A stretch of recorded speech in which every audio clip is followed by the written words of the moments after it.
It's the KQ Morning Show. 92 KQRS. I'm Steve Gorman. This is the KQ Morning Show. It's Thursday, January the 18th. Good morning. Running on fumes. Thanks for asking. Why?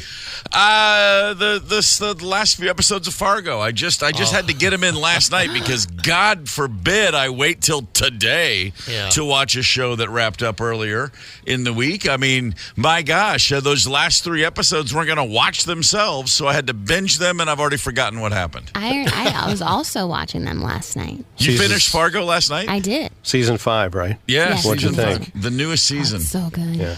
Tell me what happened. I haven't started season 1 yet. Some people got mixed up in some malfeasance. Just a lot of Minnesota and North Dakota malfeasance in this season. Kind of like the first 4. Yeah, that's what happens.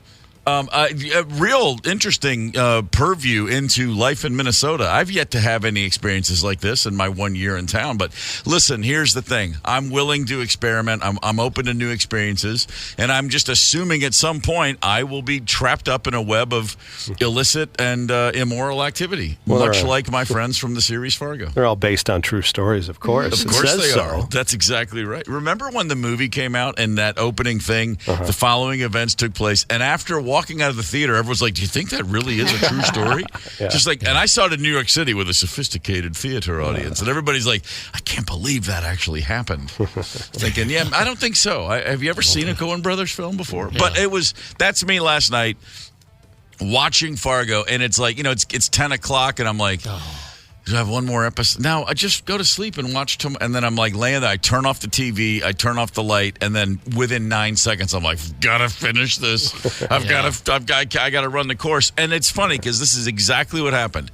Then I'm up until like 11, and then I'm like, oh my God, the alarm's gonna go off in just a few hours. And having no idea that Candace is experiencing the same thing. I don't know if you were awake at that time, Tony, or you, Brian, but I get up this morning, and the first thing I see as I'm just, we wake up, we're having coffee, we're looking at stories, breaking news overnight, but then I just see an interesting article about something called revenge bedtime procrastination. It's on a USA Today link. And this is how the article starts. It's past midnight. Your eyes are droopy. The TV starts playing one more episode of a show from your favorite streaming service. Your alarm's going off in 5 hours, but you decide to lose sleep because it seems to be the only way to get a little bit of me time throughout your busy day. Wow. That phenomenon is called revenge bedtime procrastination. Is there a pill for that? RVP. RBP. That's what it's called. RBP. Yeah. Oh, there's a lot of pills for that, Brian. Yeah, there's all kinds of pills that can take you right out of revenge bedtime procrastination. But here's the deal. People who have very busy schedules or in the case, I don't have a really busy schedule, but yesterday I did. I had a lot of things I had to do. I left the station as I do late morning, early afternoon, and the whole day was packed. And then finally I'm like, man, I'm just going to finish this damn series. 3 episodes. I should have just gone with 1. But anyway, we are all probably prone to this. I mean, how many times in all of your illustrious morning careers, Tony, the revenge bedtime procrastination, you could just tattoo that on your shoulder. Oh, yeah, because you feel like you have control. And I'm thinking of you specifically because you spent the last decade with 2 kids in the house. And so, man, if there's ever time for some revenge me time. Yeah, it's weird. Although, where does the revenge factor come in? Who are you really getting back at?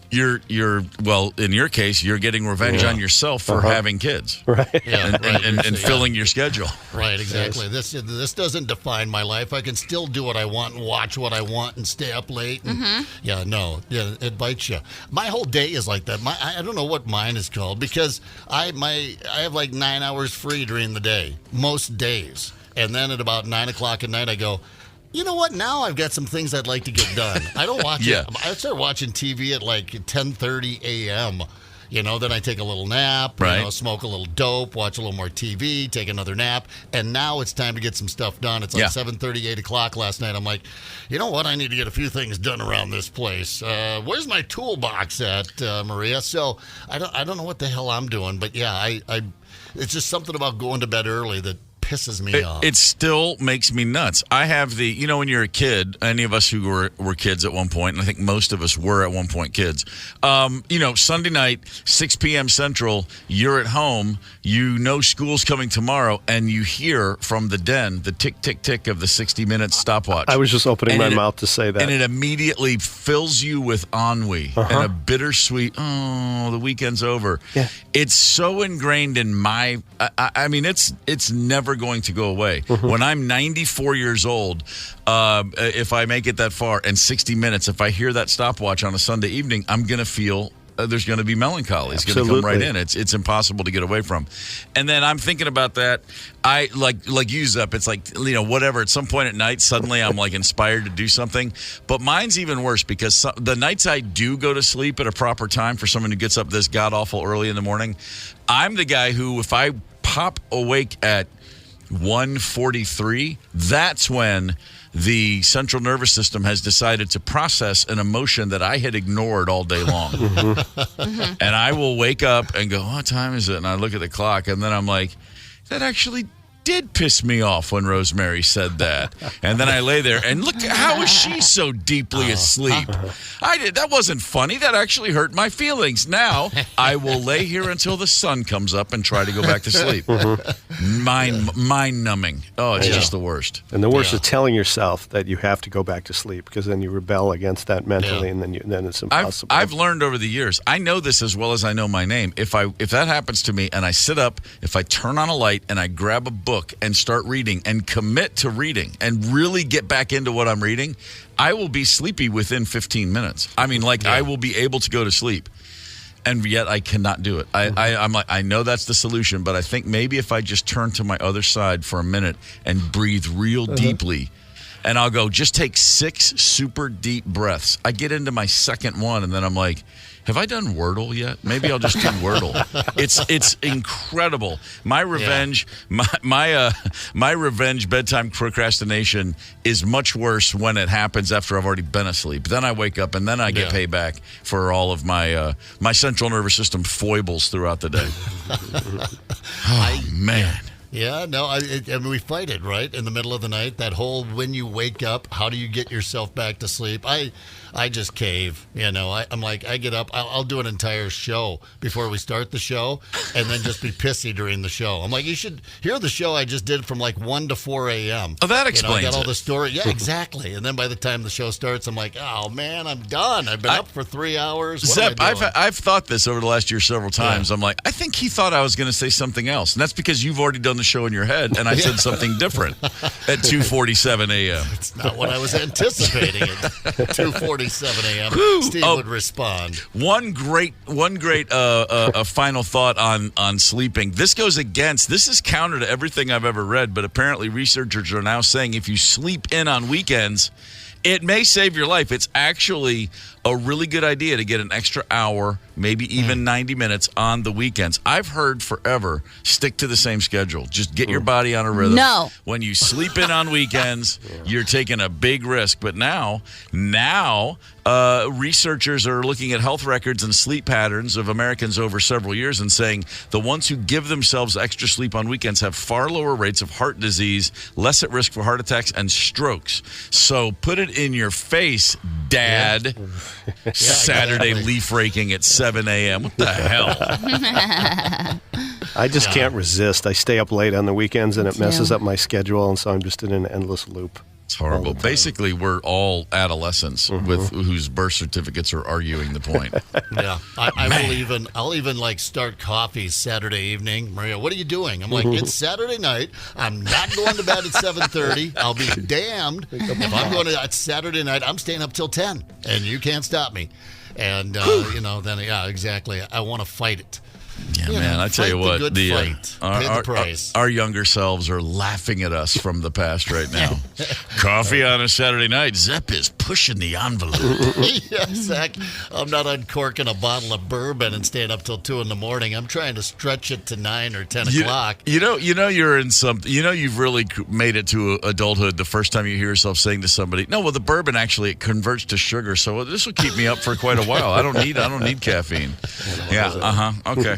A little bourbon in the coffee, that's for now. Sure. All right. Hey, was there almost a movie where Batman knocks up Superman's girlfriend, Lois Lane? I'm being serious here. That's floating around out there. Maybe we'll find out here at 6:30. It's Mike Evans' Hollywood Report. Hang tight. Connect with us on the KQ Talk and Text line. 651-989-ROCK. That's 651-989-ROCK. 92 KQRS. I'm Steve Gorman. This is the KQ Morning Show. It is Thursday, January the 18th. Good morning, Minnesota and Wisconsin, and everybody listening anywhere around the world, online. Don't know where I'm going with that. I just got excited about the fact that there's people listening to us literally all over the world. Woo. We occasionally hear from folks from, down under and whatever. Mm-hmm. And I just thought I'd give a quick shout out. The further away you are, the more it means to us. That's not true. That's not true at all. We really appreciate everybody right around the corner, too. I'm just kind of spinning my wheels because I'm excited to find out if Batman did indeed knock up Superman's girlfriend or vice versa. It's time for the Mike Evans Hollywood Report. Hey, good morning, Candace. Good morning, Steve. Good morning, Zep. Good morning, Tony. Good morning, everybody. And this report brought to you by Marcus Theaters. Oh, by the way, tomorrow, got some big movie reviews opening up at Marcus Theaters. Also, tomorrow, the Mike Evans Kiss of Death guaranteed NFL playoff picks. They're all bound to be losers. Hot scoop of the biggest pre-Super Bowl party in history. All that's coming up tomorrow. However, today, I want to clear something up and address the tons of emails I've been getting from a lot of our listeners. And, boy, I've been getting a lot. We've been together for decades. I'm a part of this morning show, and I'm not retiring.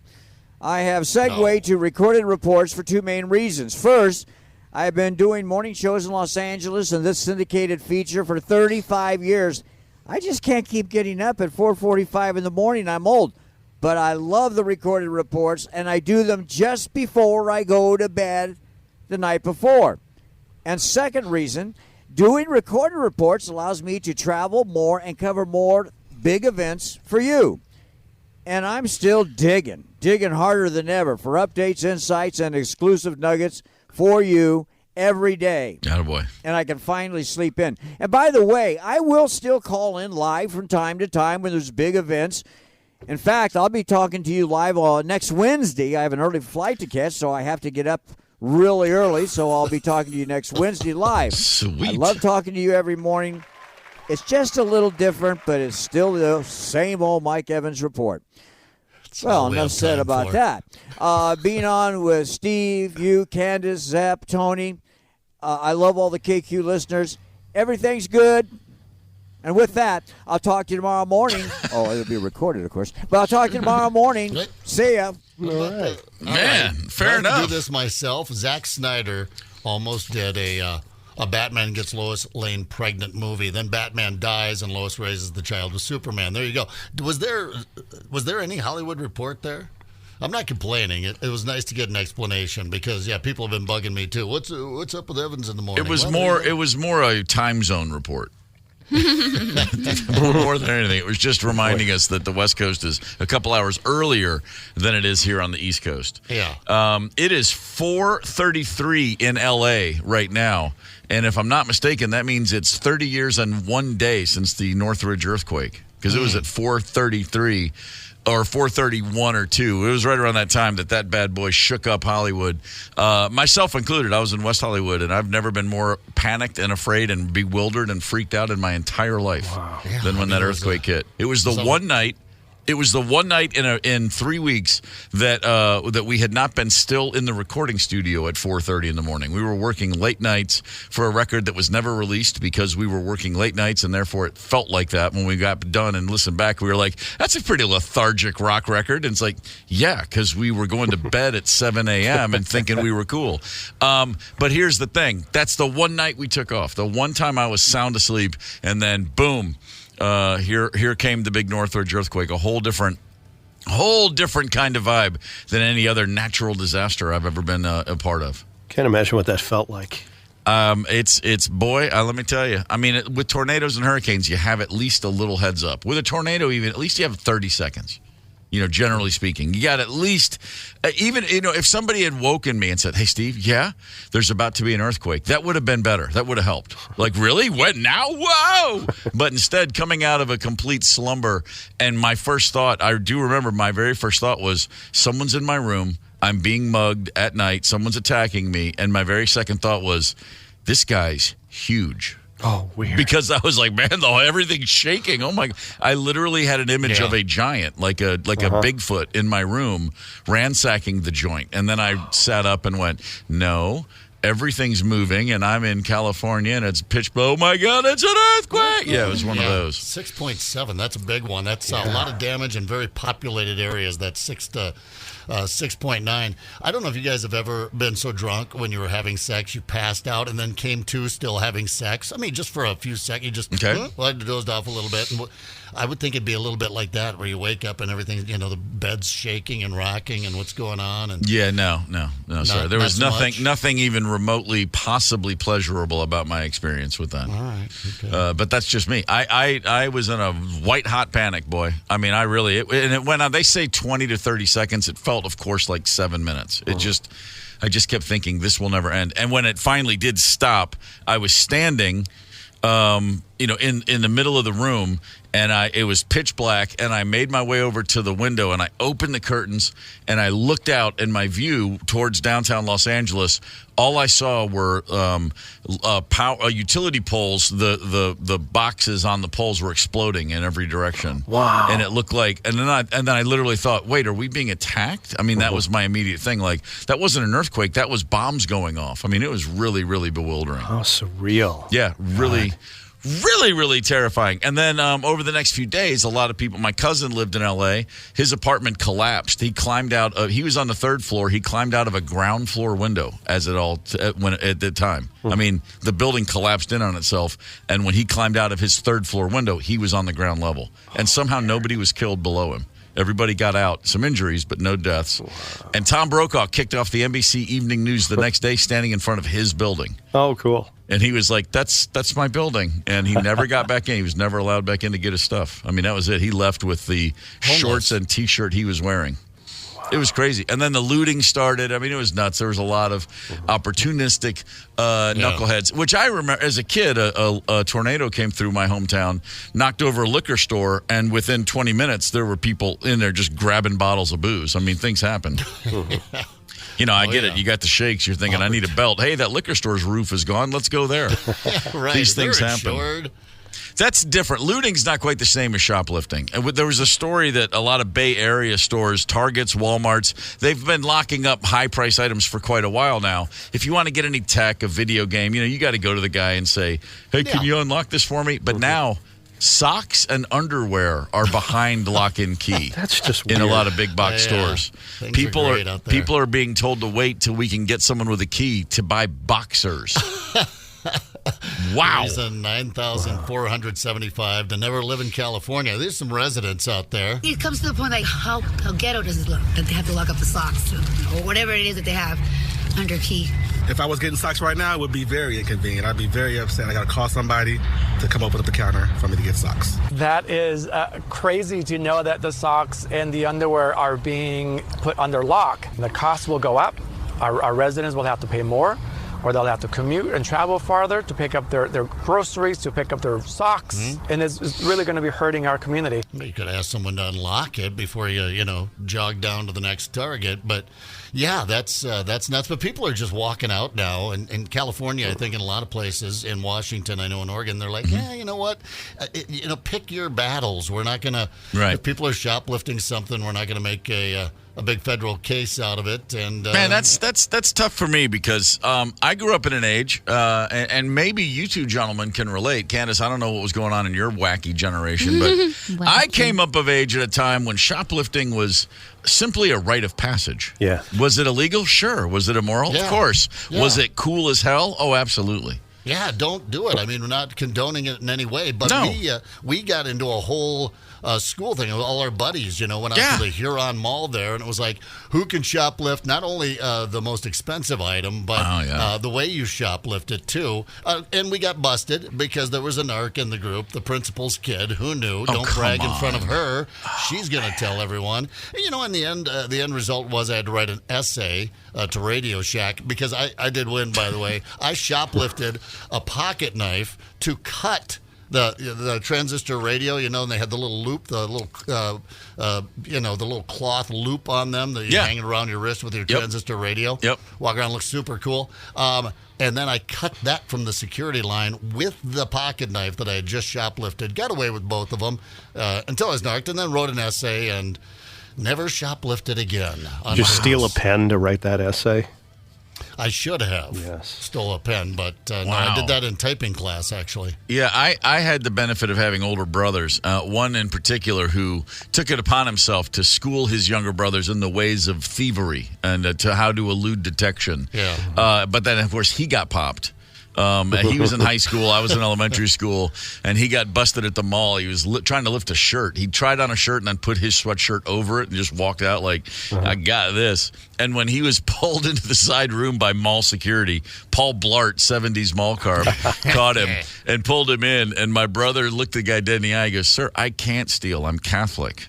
Oh, well then. And the security guard said something to the effect of, "You have a lot to learn about Catholics."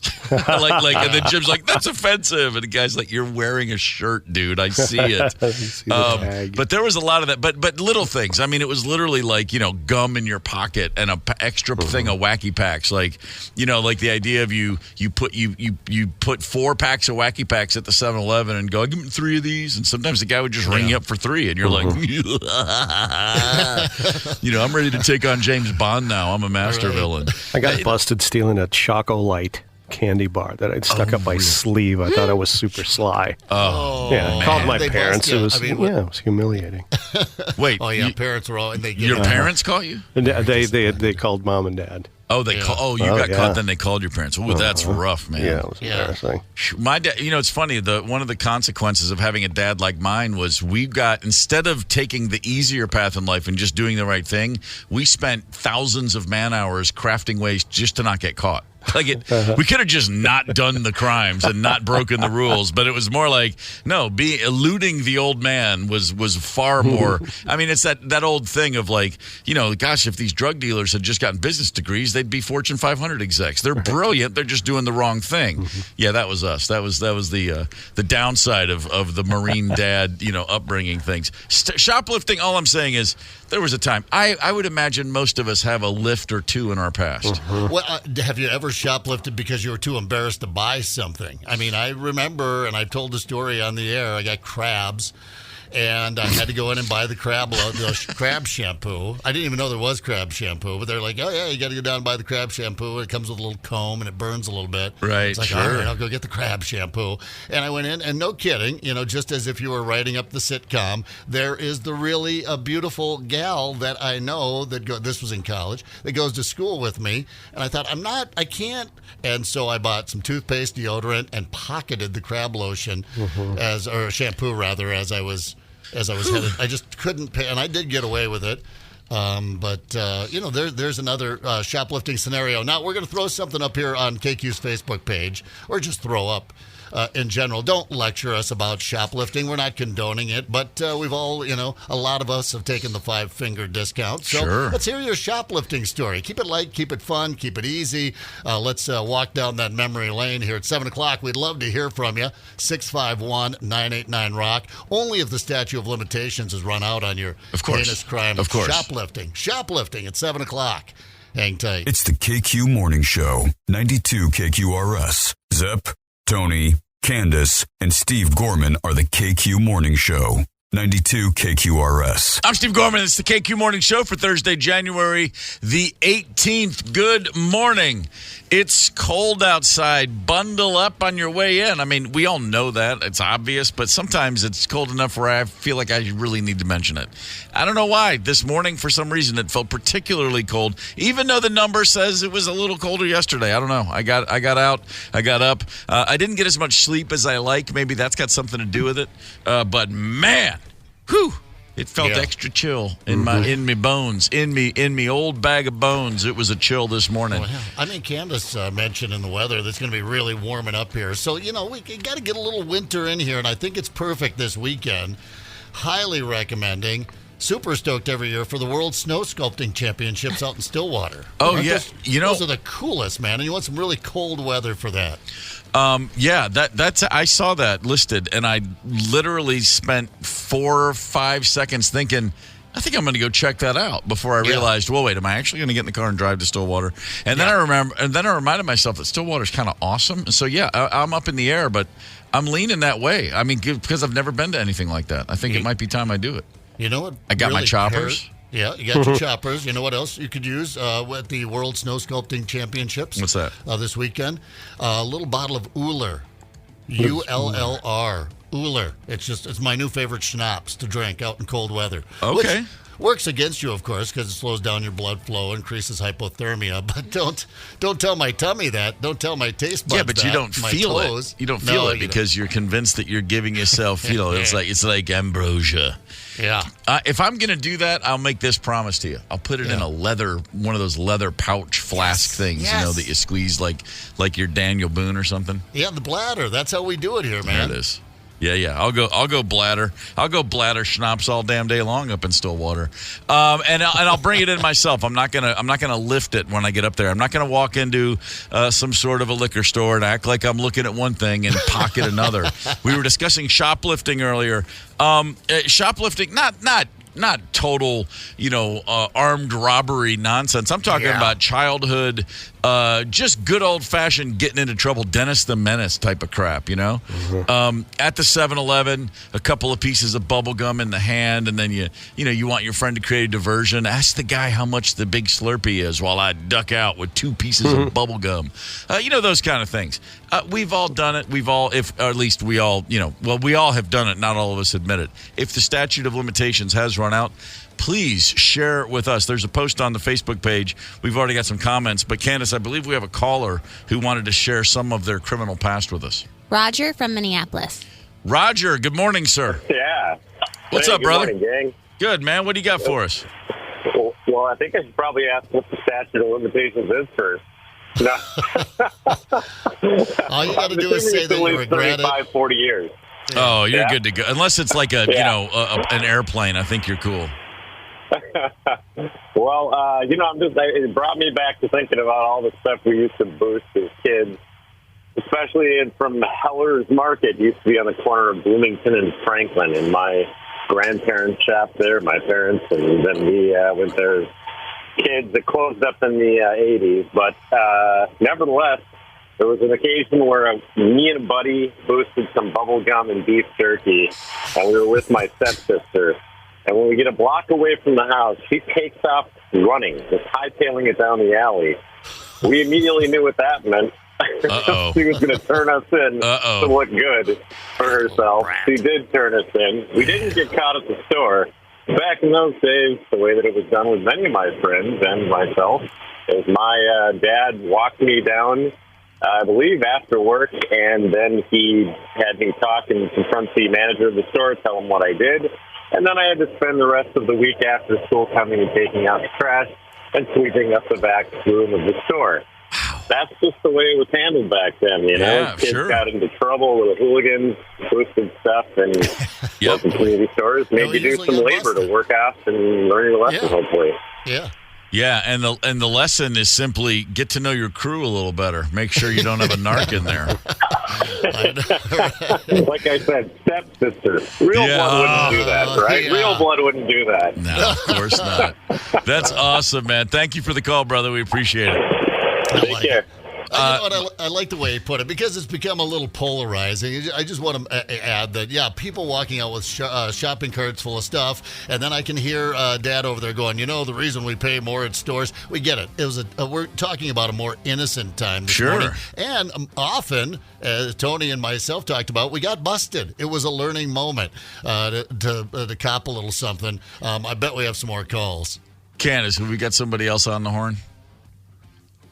Yes. Bruce from... I'm sorry. My handwriting is trash. Bruce from Oakdale. Bruce, good morning, sir. Bruce, you with us? How's it going? What do you got for us, brother? Okay, we're talking 1974. I like it already. We decided to go to Southdale in Edina and steal hood ornaments in the parking lot. Oh, my God. Oh, yeah. Whoa. That's we had to get that Chrysler Cordoba coin. Yeah, you did. Corinthian leather? What, are you kidding? Heck yeah. Plus, Mercedes-Benz, LTDs, Monte Carlos, the whole spiel was at Southdale. How do you get those suckers off? At the end of the day, one of the kids, we were going to bury him in this guy's backyard on his brick wall. We did, but one kid decided to bring his to school. So we got called into the principal's office. Yeah. So you were burying them just to get rid of the evidence? We were just hiding the treasure so he wouldn't get caught. Sure. Yeah. The booty. That's great 6th grade logic. What are we going to do with this stuff? I don't know. Let's bury it in some dude's yard by the brick wall. Makes perfect sense at that age. Yeah, they're probably still in that brick wall for all I know. What was the crown jewel of the stash? What was the best one in your mind? I think the crown jewel was the Cordoba coin. Yeah, sure. Of course, Bruce, you know very well that back in those days, had you been caught in the act, this wasn't a store owner, probably someone's dad, and back then dads could whoop you if they wanted to in public. I mean, you were taking a chance there that someone come up behind you. What you boys up to? Yeah, my dad found the wire cutters all dinged up, so that was the evidence right there. Oh, yeah, that makes sense. I'll get you. Oh, man. Well, thank you for the call, brother. We appreciate it. We were, I still have I can remember everything about this one moment. My older brother, Jim, we were on our way to the beach. It's like a 2-hour drive. And we stop in the parking lot of a store called Drug Fair. It was just a big drugstore / everything you needed, which is funny looking back. Drug Fair. What a name for a store. This is the site of several of my early attempts. In fact, I heisted them. I boosted them for an entire album one time. I went in. I bought the Beatles' greatest hits. I bought the red when the 62 to 66 and 67 to 70, the red and blue greatest hits albums. Sure. I bought the red one, and I went in and I was like, oh, how did I do this? I got the red one, took it home, and I was like, wait, I don't want this. I want all the cool later era stuff. And I was like, man, that's ridiculous. And so I took it back, and I walked in, and it had the bag in it, and I had the double album in the bag I bought it in, and I walked in, and I said to the guy, hey, this album's got a bunch of skips. And he said, oh, well, just go get another one. And I said, okay. Mm-hmm. And then I went back, and then I grabbed the blue one instead, because I was like, oh, I'll swap it out here. And then I realized, well, wait, if he sees the blue one, then he'll know that I got the, maybe I'll just put the red one in there too. And so then all of a sudden I just took another red one. Right. And I walked out and I had the bag and I lifted. So if you can imagine a bag that would hold an album like perfectly in shape, I had both double albums and I lifted the red one up so he could see a little bit of it and it was unopened. I said, I just traded it for this one. And the guy's like, great, go ahead. Like he just said, go swap it for a new one. You mastermind. And I walked out and I walked home the whole time as if I were like, if there was drone surveillance. I was like, oh my God, they're cut. I mean, I sweated that for days on end. Yeah. And shortly after that, we're in the same parking lot at Drug Fair we're on our way to go to the beach. And we pull in and my mom's like, we just got to get we're going to get lotion here. It's much cheaper here than at the beach. And my brother goes, I'll go get it. He goes, hand me the money. She goes, okay, thanks, honey. She hands him like a $10 bill. And we wait in the car, the 1974 Dodge Dart Swinger. We're just waiting. Nice. And Jim comes walking out of the store, and we see him walking towards us. And we're in the back seat, me and my other two brothers. and we have the windows down because, of course, there's no AC in the car. And he's got like 6 bottles of suntan lotion, 6, lotion, suntan lotion, various things. And there's no bag. He's just got them in his hands. And they'd been kind of curled up in his shirt, and he's just walking towards us, and he's like looking at us like incoming, be ready. And as he walks up to the car, he just throws them all into the back seat like we just get showered with 6 or 7 bottles of suntan lotion, and then he jumps around, hops in the car. My mom's like, "Did you get them?" He goes, "Yeah, I just gave it. They're in the back seat." She's like, "Okay, where's the change?" And he goes, it took everything. Well, I got some candy too. And she's like, "Jimmy, I said to you," because of course he had a unspent $10 right in his pocket. Yeah, right. And whatever he said, it was enough. And she just put the car in drive, and we're all for 2 hours. The 3 of us in the back seat are looking at each other like, he's the coolest guy in the world. It's the crime of the century. He lifted suntan lotion. How did he get away with it? Right. Steve, you're talking about grabbing an album. Here we have an email to the KQ Morning Show at 92KQRS.com this morning. Back in the day, I shoplifted 10 albums from a Midland record store at Southdale. Just casually walked right past the long line of registers, not all man. The funny part of the story is we walked right into and through a Dayton's who also sold albums to get to our car, not thinking about the suspicious nature of walking out of that store with unbagged merchandise. I tucked them all under my puffy winter coat. Oh, the puffy winter coats, yeah. And after sweating bullets, made it out without getting busted. What a dumb teenager.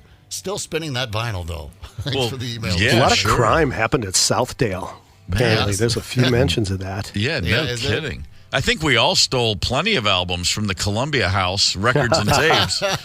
Every semester I was in college, I filled one out for a dorm, and then they'd send you the thing, and then you just change dorm rooms and think, well, how are they going to track me down? And of course, they didn't. I did get a letter once saying, like, this is your credit will be dinged, and I was like, credit? What the hell are they talking about? I'm in a different dorm now. It's like I'm a whole different person. Yeah, exactly. Well, you remember talking about shoplifting albums. That's why the CDs and the cassette cases got so long and rectangular. Yeah. Because cassettes and CDs were just too easy for the kids and too tempting for a kid to lift, so they had to come up with these big-ass boxes and plastic containers for them. I worked at a record store in Atlanta, like in the late 80s. Wax, in fact, still there. Great used and new record, CD, tape, the whole thing. It's an entire state of mind if you're ever in Atlanta, Georgia. I'm in there in 1989, and we had these glass cases with CDs, a lot of used CDs, and some new ones, but a lot, just boxes of CDs. And somebody would come up and they'd look at the glass and they'd say, "Can I see these?" And you'd open it from behind the counter. You'd pull out a box that held 20 to 30 CDs, set it on the counter, and then they would flip through and find the one they want. They would pick them out. And so there were people in there one day, and at any given time going down this glass counter, you'd have 8 or 10 or 12 people all flipping through a box of CDs, and then when they're done, you'd put them back.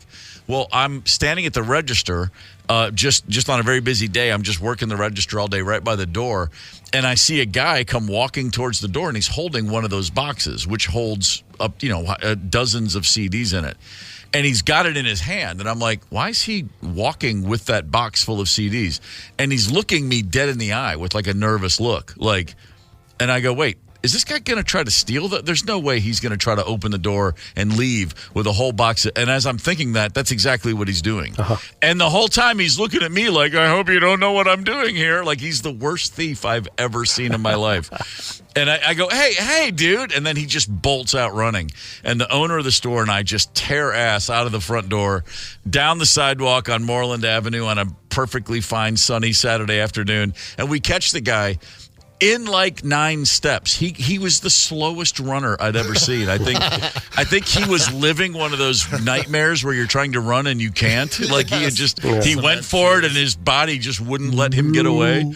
And we just grab each arm, the box hits the ground, and he's just like, I'm really sorry. I don't know why I did that. And the owner, being a wonderful human, goes, pick those CDs up, put them back in the box. And he does it. And he goes, don't ever come in my store again. Guy he was like a college kid. And he just walked away. And I was like, man, we're like cool-ass Batman, Robin crime fighters here. And then, of course, I'm thinking, I can't get on the high horse. I've lifted. I've never done anything like that. No brazen like that. But, yeah, like I said, I'd lifted a few things in my life. I couldn't exactly give the guy too much grief.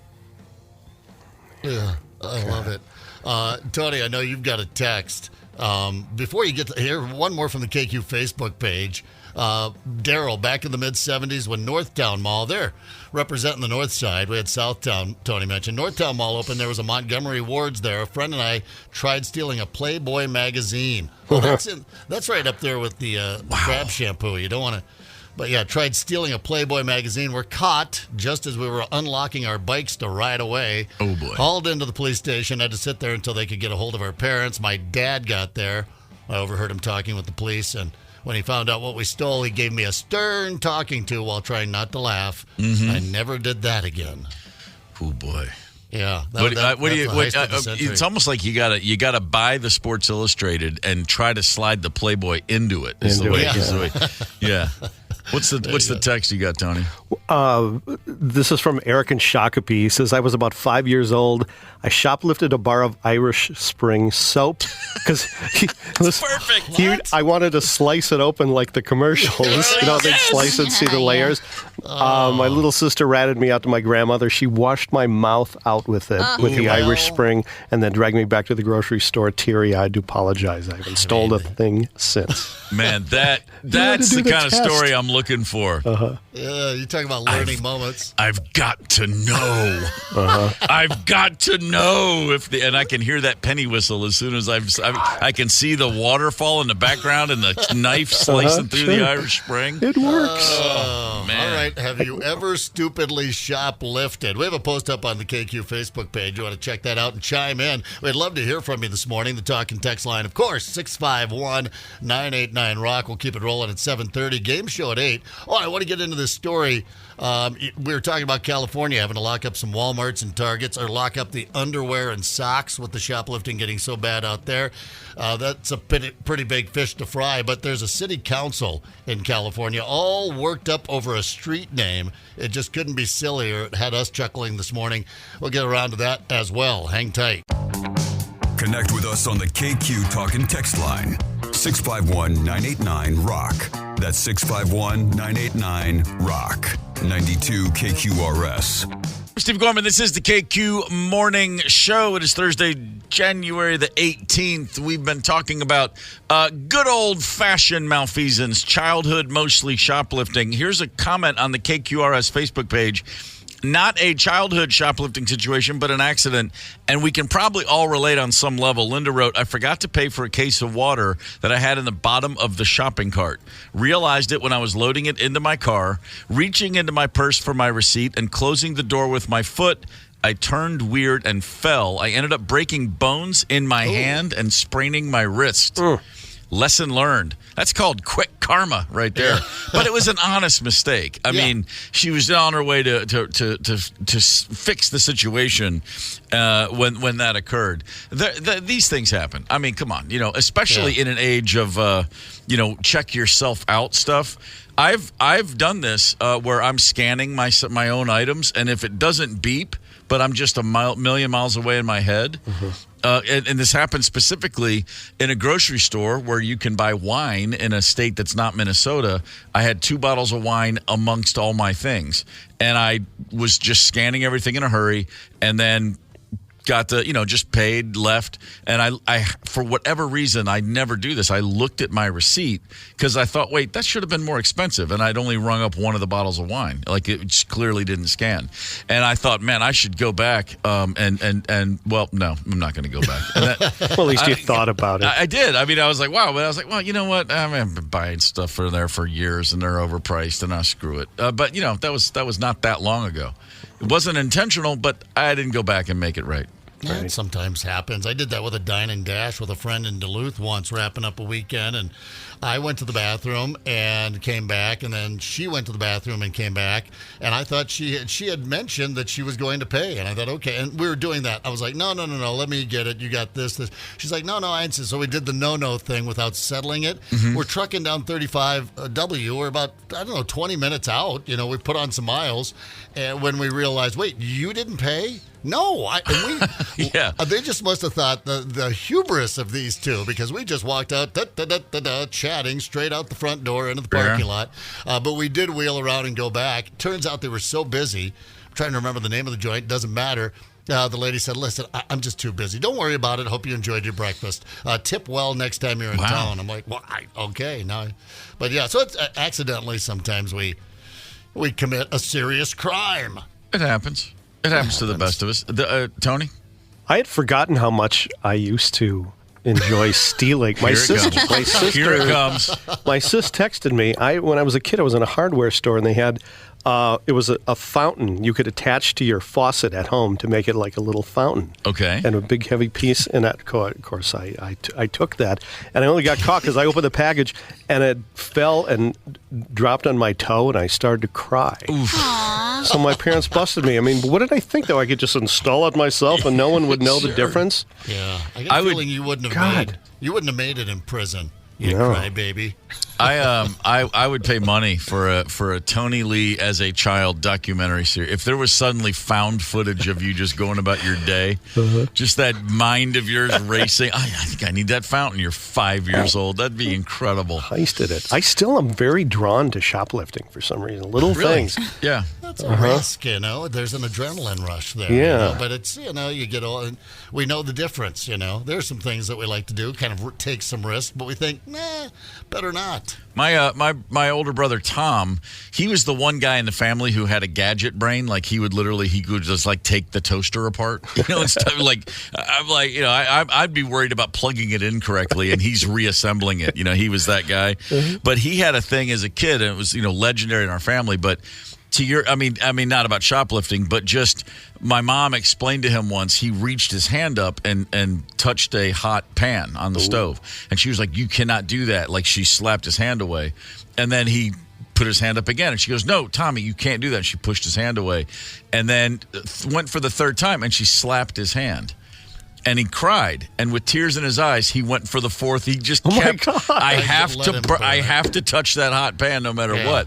And it was always a thing that my mom. I heard that story a million times growing up. But there's just certain things you're just compelled to. You just can't. I know this is bad, but I have to do this. I have to see what happens. Yeah. This isn't a stealing story, but this is one of those. It just made me think when the comment about someone who forgot to pay for water. The most embarrassing moment of my adult life, probably in a retail situation. I am at a gas station. I am pumping gas. The thing's pumping itself. I set the little clicker, and then I'm like, I'm going to go in and buy something in the store, whatever it was. I'm in the store, and while I'm in there, I get a phone call, and this is about it's from my former band's manager, and there's some sort of a thing is blown up ahead of a tour. There's just an argument there's an issue. And I actually remember what the issue was, but I'm not going to talk about it on the air. And I'm furious. And I walk out of the store. And I walk out of the store, and I'm like, and I'm on my phone. This is, holding it to my ear. This is years ago. I'm like, you got to be kidding me. I can't, I'm going to kill him. And I'm just going and going and going. Yeah. And I walk right around my car, which still has a gas pump, a nozzle in the gas tank. I get in the driver's seat, I turn on the car, and I just gun it. Oh, boy. Yep. And what that did, the nozzle didn't rip out of my car. The hose ripped out of the gas pump. Yeah. Oh. And I just heard this, and I look at the thing, and I'm like, holy crap, I just pulled away from a gas station with the thing in the tank. Oh my God. And I felt, that's the kind of thing, if I saw someone else do that, I'd just be laughing about who could be that stupid. Right. Well, the answer is me. And I put the car in park, and I was just so profoundly disgusted with myself and embarrassed. And I take the nozzle out of my gas tank. I close put the cap back on, close the hatch, and I have to drag this whole hose back across the parking lot, and I just lay it by the pump, and I walk into the store, and the clerk's just sitting there, not another customer in sight. He's just like, dude, and I go, hey, man. Yeah. I just drove away from the pump, and I had the hose still in the car, and it ripped out. And I don't even know what to say. And I'm imagining like the Exxon police are going to swoop in any second now. I don't know what's going to happen. And this is what the guy says. He goes, "Oh, thanks for telling me, man. People just leave it and drive off." Yeah. And I said, "Wait, this has happened before?" Sure. And this guy literally goes, "This happens once a month." Oh, man. Oh, yeah. And I was like, wait, really? I couldn't believe it. He couldn't have cared less. It happens so often that they put a measure on. The reason the gas doesn't come flying out is because people drive off and they pull the hoses out, so it's got a little seal in there that locks it up. But there's an entire website dedicated to people just like yourself, and mostly they're photographs, and mostly they're people driving down the interstate. With a really? It's just flopping out there. Like a big old tail of stupidity. Thank God I noticed it still in the parking lot. If I had entered traffic and been, I probably would have stopped driving. I would have burned my license. That was just, I don't know why that specifically. I mean, there are worse things I could have done, but I walked around for days just trying to shake that thing off. I felt so stupid. Yeah. Well, I hope things got resolved. The issue. Oh, God, no. I wrote a whole book about it. I wrote a whole book about it. It's in there. Are you kidding? I love it. That's fantastic. That's fun. And don't let anyone ever tell you that being in a band isn't fun. That's all it is. Fun. Fun. You get passionate young lads with a song in their souls. These things happen. What was that VH1 series, Behind the Music? We watched those. We know. Yeah. It was nothing, but there was very little fun, in fact. The first album was fun, and then after that, every band, we would do parodies. Of Behind the Music, and then drugs and alcohol and arguing and all of that good jazz. When we did our Behind the Music, I remember thinking, what's there to tell? No one's been killed. No one got arrested. Mm-hmm. No, I was thinking there's nothing to this story. And then I saw the Behind the Music, and I went, yeah, there's nothing to this story. I was like, it's like some of the ones are so dramatic, and they're so. We had stupid band dysfunction like any band, but when I was watching it, I was like, my first thing was, I hope I don't come off like what I thought. No, that's how I see myself for the most part. I was fine with my interview segments, and everybody. I was like, no, everybody, that's us. That's okay. That's real. And then I was like, but this is not. This is not like Vince Neil DUI killing people stuff, and it's not like we didn't take our master tapes and throw them in the Mississippi River. I was like, there's nothing good about this. I don't know. Maybe that's a little too close to it, but I just didn't get it. I was like, okay, we're all fighting with each other. Whoop-de-doo. Mm-hmm. Anyway. I got it. Behind the Music, Black Crows, there VH1. All right. That'll sit down with that a little bit later on. I heard about that from my mom. Back in the time when she would still call and say things like, honey, I don't know why you cuss like that. Like, Mom, I'm in my 30s. It's okay. It's just what it's going to be. What is this? What do you mean you choked down a fistful of mushrooms? I don't know what that means. Like, you don't want to know, Mom. You just let that one go. What does that mean? Just water off a duck's back. Let's agree to ignore that. Hey, you can catch up with Steve Gorman and the KQ Morning Show podcast. In-depth interviews, comedy, stories about my mom and VH1, anywhere you get podcasts, anytime you want. The KQ Morning Show podcast is sponsored, Candace Wheeler, by Devani's, and Devani's Pizza and Hot Hoagies wished Gigi a happy birthday yesterday on social media, which was pretty cool. The best food from the best people. Devani's. Yeah. Nice. All right. Right now on the KQ92 Talk and Text line, caller 9-651-989-ROCK. We're playing for a $100 Visa gift card and your own copy of Blank Slate, the basis for a new show hosted by Mario Lopez, weeknights at 6, 5 Central on Game Show Network. Prize provided by Impact Promotions and Marketing. Don't forget to watch Blank Slate, weeknights at 6, 5 Central on Game Show Network. 651-989-ROCK. Dial up. Good luck and hang tight. It's the KQ Morning Show, 92 KQRS. Zep, Tony, Candace, and Steve Gorman are the KQ Morning Show. 92 KQRS. I'm Steve Gorman. This is the KQ Morning Show, Thursday, January the 18th. Good morning. Blue Oyster Cult, Don't Fear the Reaper. Blue Oyster Cult, originally titled Soft White Underbelly. That was the name of that band. Mm-hmm. Which was a Winston Churchill reference. I think he referred to Italy as the soft white underbelly of fascism. Something to do with Italy and Mussolini, World War II. But Blue Oyster Cult from upstate New York were like, soft white underbelly. And then they played in New York City and just got destroyed by an influential music writer at the time. And their manager goes, "That's it. We're changing the name of the band." That was what prompted the name change. We got a terrible review in New York, so let's just rebrand immediately. And they came up with Blue Oyster Cult. That's funny. It had to be weird. I'm always thinking of Brainerd now when I think of the Blue Oyster. Oh, that makes sense. Oh, the peanut butter burger. Yeah, the peanut. Damn. Right. I went there. I did that. Yeah, Blue Oyster. Man. Go figure. Who knew? Blue Oyster Cult, upstate New York. My nephew Sean got married in Watertown, New York in 2018. And the night before the wedding, we're all at the hotel. All the family comes in. We're all at this hotel. And in the hotel bar, there was a setup for some live music because Sean is not a musician, but several of his cousins all play music. He has an uncle who's a drummer, et cetera, et cetera. And there was just a bunch of gear. And we ended up with a family jam going on. I had some nieces I didn't know could sing like that. I had some nephews I didn't know could play like that.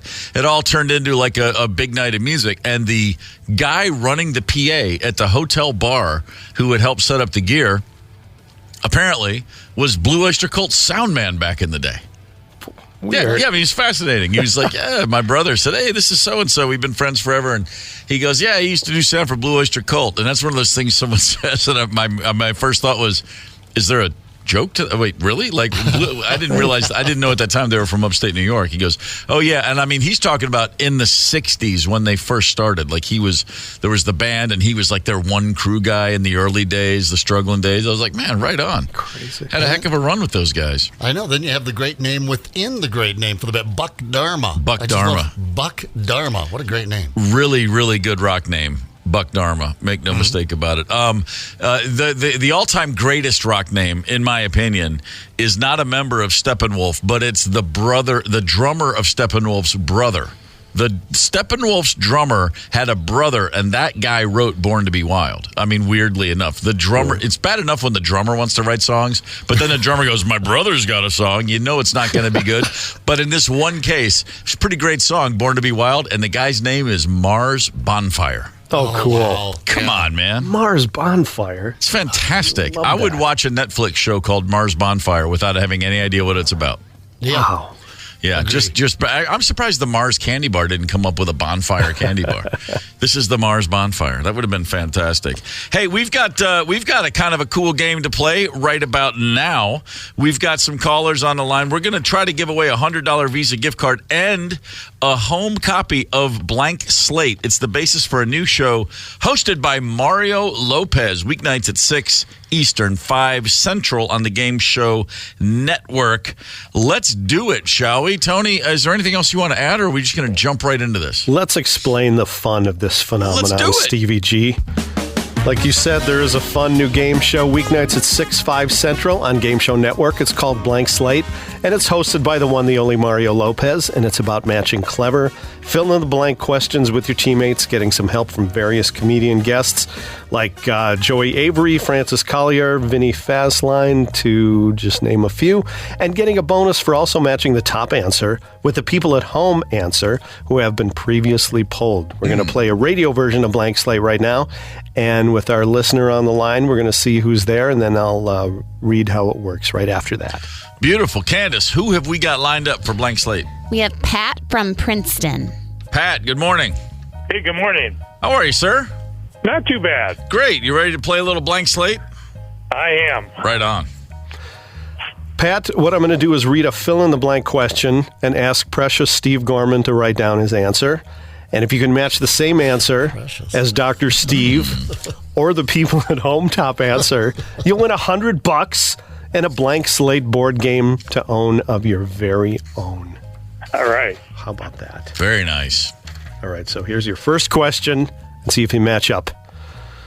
Number 1, Jerry owns a grocery store and is very generous. She lets everyone taste her blanks before buying them. Wow. Wow. Pat, you don't want to take a minute and think about it. He went straight to the barn with melons. Melons. Dang it. What say you, Steve? I don't know how to explain this one, but I just got to tell you what came to mind first. I thought taters. Taters. Taste my taters. It was the alliteration, I think. You want to taste my taters? But neither one checks out the. Let's see what we got here. What was the people at home's top answer? The people at home top answer was very close. It was fruit. It wasn't specifically melons. All right. But I see you working there, Pat. like All your right, thinking. let's go for a round. Let's try another one. Round Patty, 2. Pat, your next question. Mr. Peanut is rebranding himself to be less formal, so he's ditching the top hat for a blank. Speedo. That is less formal. A Speedo. Wow. Speedo. Answer. I thought he's ditching the top hat for a mohawk is what I came up with. But That's good. yeah. The people at home top answer was baseball hat. Oh, that makes Less sense. formal. Okay. Yes. All right, Oh, Pat. man. We keep rocking here. When Lily's choir teacher asked her to sing higher, she stood on top of a blank. Stood on top of the bar. Of the bar. How about the bar? The bar. Wow, I was okay. I had Maybe you want to try it again. But when Lily's choir teacher asked her to sing higher, she stood on top of a blank. Stood on top of a chair. up. There we go. We're in sync. It was because I wasn't thinking about the choir practicing at the tavern. I was picturing it in school. I too had chair, Tony. That was my first thought. That was also Finally, the I'm in people the at game. home top answer. So fantastic job, Pat. Oh wow, the Venn diagram's just a circle here. We finally got it. Pat, congrats, brother. I don't like my chances. I do have soup, though. I'll go get a bowl of soup. Attaboy. Feel better about Attaboy. myself. It always comes back to the soup. Man, yeah, that's great. So, Pat, you won. You got a $100 Visa gift card and a copy of Blank Slate. Well done, sir. Oh, sweet. Yeah, that's Very it. cool, Pat. And don't forget to watch Blank Slate weeknights at 6, 5 Central on Game Show Network.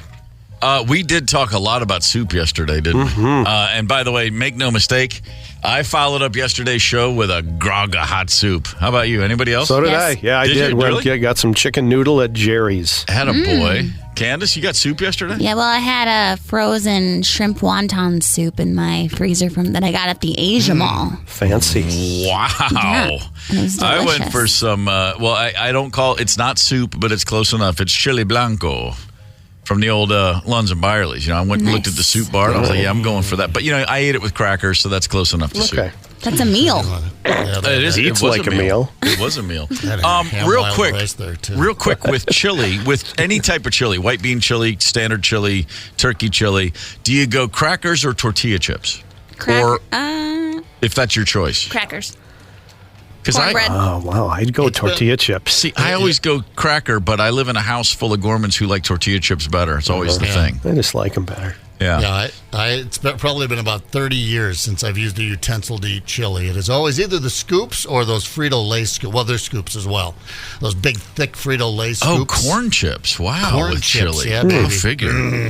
Yeah, I have done scoops. You're right. I've done it. It's not like I've never experienced it, but I still just want the saltine. I need some bread. I always put like some butter and toast it and like a little garlic salt on it. Oh well, hey. Speaking of which, Candace and I both finished season 5 of Fargo last night, and there's a whole moment in the final. No, this isn't a spoiler alert for really anything important, but they're eating chili with biscuits. Yes. Is that a thing? I've never heard I think it is. of anybody Minnesotan. having biscuits with chili, and it's a. Biscuits. I was like, really? And they were going about it as if that were just the most normal thing. Oh, yeah. I was like salivating when they were eating that on the show last night. But I was like, I can't eat biscuits right now. Where am I going to get biscuits right now? It was like 10 p.m. Do you like oyster crackers with soup? I do. Yes.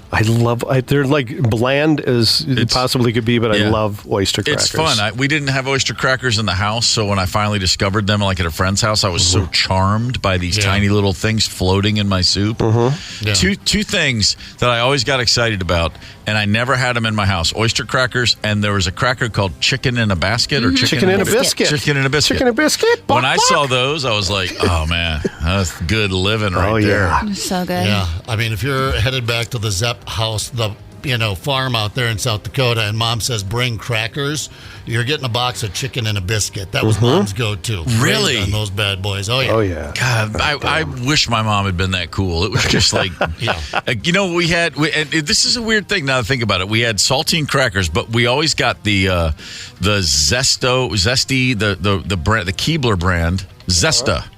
or something like that. It's not. Yeah, right. Yeah, I know what you're talking That's about. the soda crackers. Yeah, and then when I was older, and then I got like the straight up standard Nabisco saltines, it took a while to get used to the very different flavor.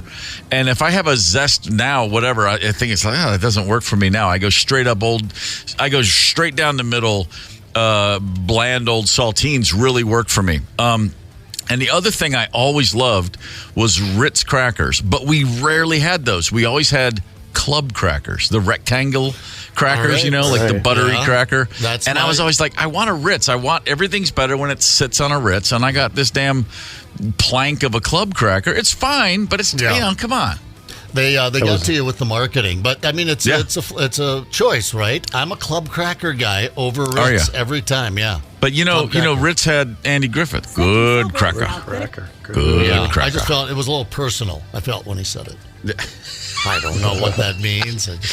Brian's a good cracker. I knew my dad and I grew up in very different times and very different circumstances. The time I walked into the kitchen one morning and he was pouring milk, not over a bowl of cereal, but over a bowl of saltines. He filled a bowl with saltine crackers and covered it with milk and ate it like it was cereal, and he was happy as a clam. Oh, that's hilarious. He was like, I used to eat this when I was a kid. And I was like, and I had no idea that he crossed in a covered wagon over the Donner Pass, but apparently he had. Because milk on crackers was a satisfying meal for the man. I think I was probably equally as stupefied when my weird cousin Cindy, only weird because we're both teenagers, visited South Dakota from Pennsylvania. And while we were all sitting there, grabbed a saltine and dipped it into a can of Hershey's chocolate syrup. That was their thing. I was like, wow. Oh, yeah. No, that would have twisted me up. Yeah, that doesn't make any sense at all. Got the salt and the sweet, and you're thinking about it a little bit right now, aren't you? Yeah, I'm not afraid of it now, but as a kid, it would have thrown me big time. No. Yeah. I was like, Mom, what's happening? Yeah, because when you see your cousins once a year or something, you're comparing, like, did you like the Brady Bunch? And, did you like that Van Kiss? It's like those kind of things. But, man, seeing someone throw chocolate syrup on a saltine, that would have, literally, it would have sent me running for the hills. That just doesn't add up. I think it kept me up that night. I just sat there and kind of stewed on it for a while, which reminds me, this morning, Steve, you introduced us to a term that was new to me anyway, revenge bedtime procrastination. Oh, yeah. Yeah, not as serious or complicated as it sounds, and it probably applies to you. Yeah, I'm talking to you. We're talking sleep and why we're always screwing it up at 8:30. Hang tight. Connect with us on the KQ Talk and Text line. 651-989-ROCK. That's 651-989-ROCK. 92 KQRS. I'm Steve Gorman. This is the KQ Morning Show. It's Thursday, January the 18th. Dragging a little at this point because last night for the, I've been here a little over a year, probably for the 100th time. I had a really bad night's sleep. It wasn't bad sleep. It just wasn't enough sleep. And I did that to myself. Last night, I ran down the checklist of all the things that add up to revenge, bedtime, procrastination. This is a real term. I didn't make this up. Revenge, bedtime, procrastination. Is this something that we all do? I believe. Yes. I know we all do it here on the morning show, but maybe there are others who do this. People who are guilty of, sleep procrastination, putting off actually just going to damn sleep. Apparently, there's a study that says you are also likely to procrastinate doing other things in your life, like homework or chores or whatever is, important to get done. I don't know about that, but I do know this. At the end of a long day, and yesterday I had a lot of things other than the radio responsibilities. There were other things I did. I felt like I was running all day long. And then it's time to go to sleep, and I'm like, man, I need a little Stevie time. I need to have a little bit of my time. I need to put on a TV show and unwind and just fill my brain with something other than my normal day-to-day responsibilities and such. And so I put on Fargo, season 5. I'd been watching it slowly. And I had, it was episode 8 of 10. And I watched it, and I was like, yeah, that was good. Now I'm ready for sleep. But I wonder if maybe I'll sneak the first few minutes of episode 9 in and then I'll go to peak. sleep. And then I watched all of episode 9, and then I said, you know what? Damn the torpedoes. We're going for the season finale. And I watched all of episode 10, and then it's 11 o'clock. And then I'm like, what am I doing? And then I'm mad at myself. But I couldn't help it. And I was like, no, I'm taking this for me, and I will pay the piper tomorrow. And right now, the piper is going. I know.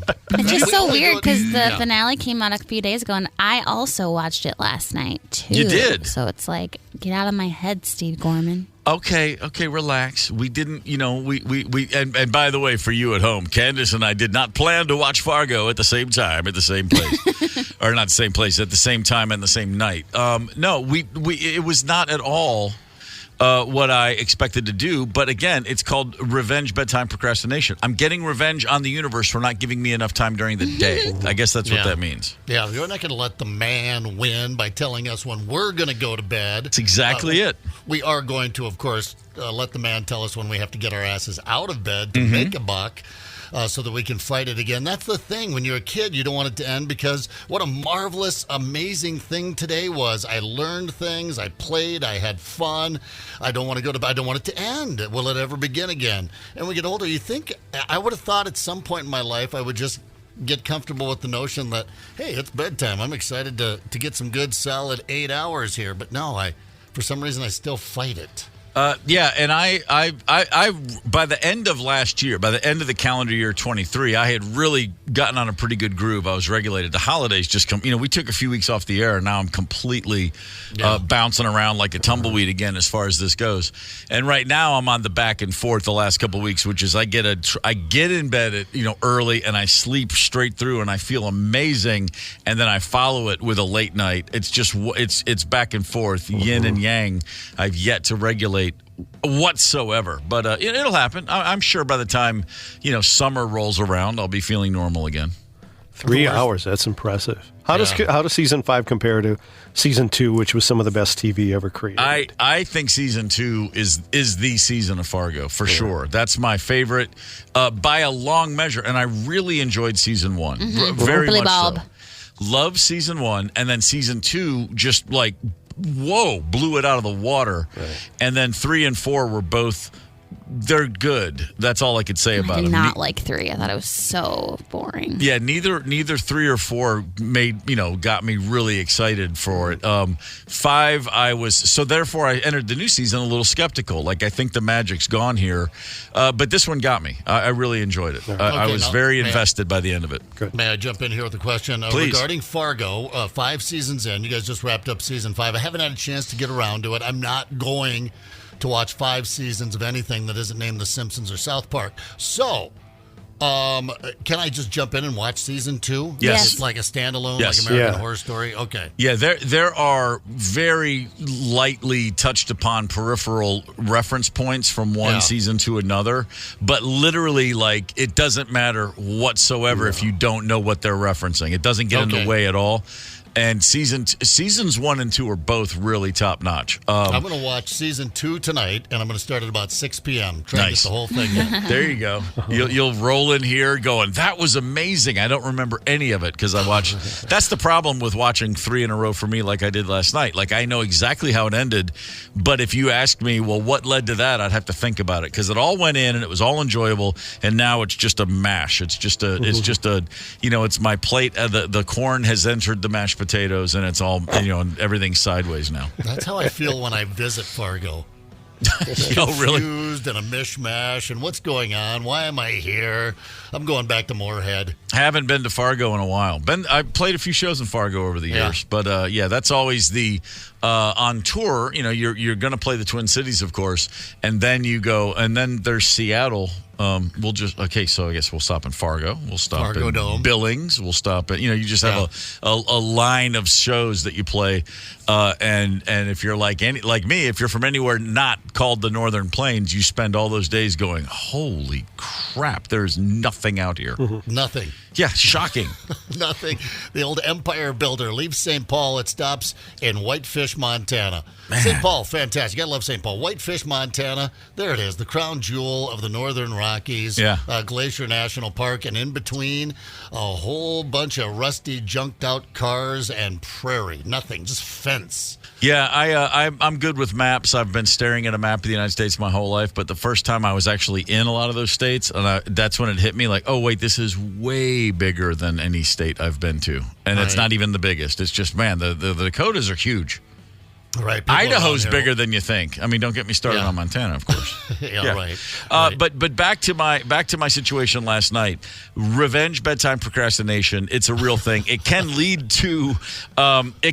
to sleep deprivation, which is a lack of sustained sleep over a longer period of time. Sleep deprivation is actually it's phenomenally unhealthy. Yeah. Sleep deprivation is a leading cause of all kinds of things, or certainly a significant piece of the puzzle for depression, diabetes, heart disease, high blood pressure, stroke, obesity. I mean, if you are not sleeping well, your body it's really hard to drop weight. There's so many things that sleep, you really need it.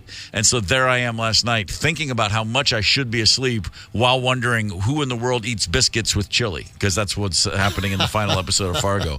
Biscuits, really? That's interesting. I'll have to Google that. And then next thing you know, I'm playing a crossword. So, I'm just chasing my own tail. But here's something else. Speaking of sleep, people who sleep naked are more likely to be A, night owls, and B, have nightmares, apparently. Candace. Well, That's you. well. Yeah. Do you? Okay, so I guess what you're saying, Candace, is you sleep in the buff. Nude. Yes, I do. And I'm nude a lot, so my life's like a living nightmare. Wow. Walking hellscape for you. I'm sorry to hear that, dear. Do they correlate that for us? Why does sleeping naked lead to nightmares? Yeah, why? Maybe you feel so vulnerable. I guess. I don't know. This is just a survey. They just asked people. It was just a survey of people who, the people who do sleep naked then said, yes, I am a night owl, and I do suffer from nightmares more often than the average person, apparently. But then again, people who are more likely to be night owls are also more likely to watch horror films. There may be a connection there. You're drifting off to sleep watching Texas Chainsaw Massacre. Yeah, you're going to have a nightmare. No, it's usually Seinfeld. So I don't know. Not a lot of this adds up. I do have nightmares when I nap more often than at night. Oh, really? Which I'm also naked when I'm napping. But I don't know why. And I think it's nude. It's not weird. It's healthy. You're supposed to be naked on the way home, or do you just wait till you get all right? It's healthy to sleep naked. You guys didn't learn this? No, it's not. Actually, we did a story this last year that you get a bunch of fecal matter all over your sheets. Yeah, if you don't wash your sheets, dude. Well, I mean, but you're actually sleeping in there. Listen, I slept nude for many years. I quit doing it. I don't know why. Probably because of the fecal matter. Fecal. No, I started cohabitating with someone, and she's like, "Cover yourself." So weird. Yeah. Cover yourself. Gross. Cover yourself if you want to do this, and then just let it out through the flap. Fecal matter. Feces. I just don't want to be restricted. I need to be free when I sleep.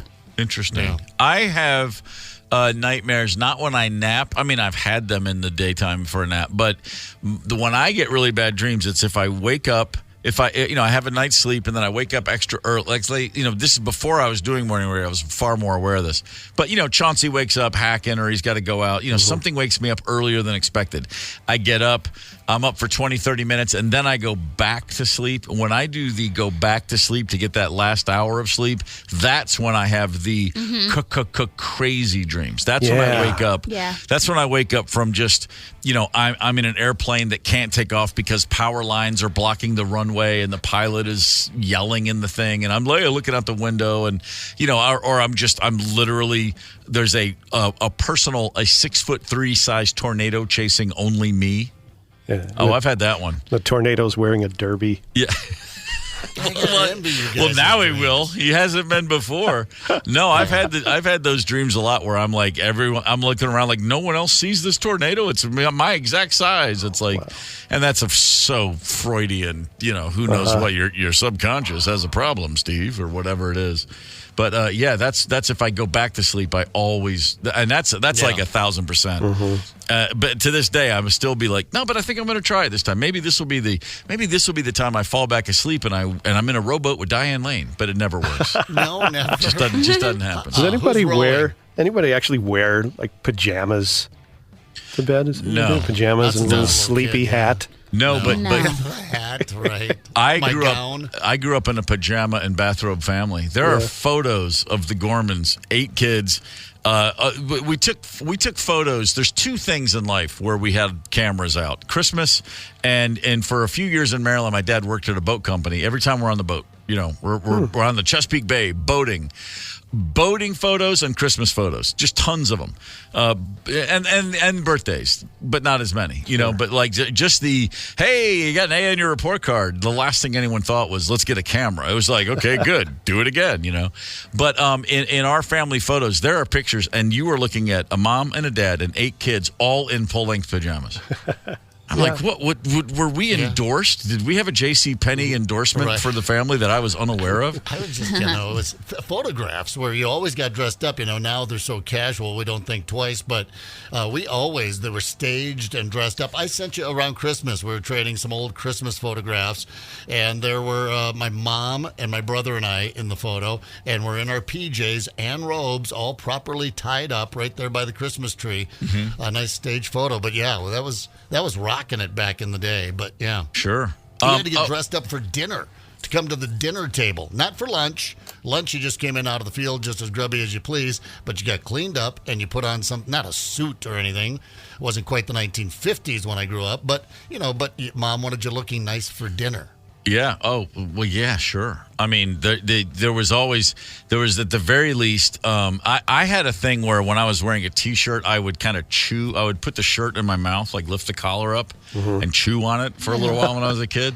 And I just remember, so my collar, in fact, I think my 3rd grade class photo, you can see that I had been chewing my shirt collar before the picture. The frayed collar. Yeah, my mom was like, oh, my God, what are you doing? But I was sent away from the table a few times. I'd walk in and she'd go put on a shirt you haven't put in your mouth. And I'm okay, sure. She didn't sound like that at all. She was like, honey, go put on a shirt you didn't put in your mouth. But still, I had to do it. And I'd get up and I'd be like, oh, come on. I wonder what it would be like to have dinner naked. Ask my mom and dad. They don't like the crumbs. Dad did not like the crumbs. Think about that. You're going to get crumbs in hard-to-reach spots. That's it. Although, there's a naked restaurant out in California, right? They're doing They do the pop-up thing, yeah. You can go in. Candace, wait, are you telling me you've never had a meal naked? I've had snacks, probably. Okay. Not a full meal. Wait, tonight's the night. Maybe hold on. Devani's. So hold on. You're telling me you're going back to this whole naked sleeping thing.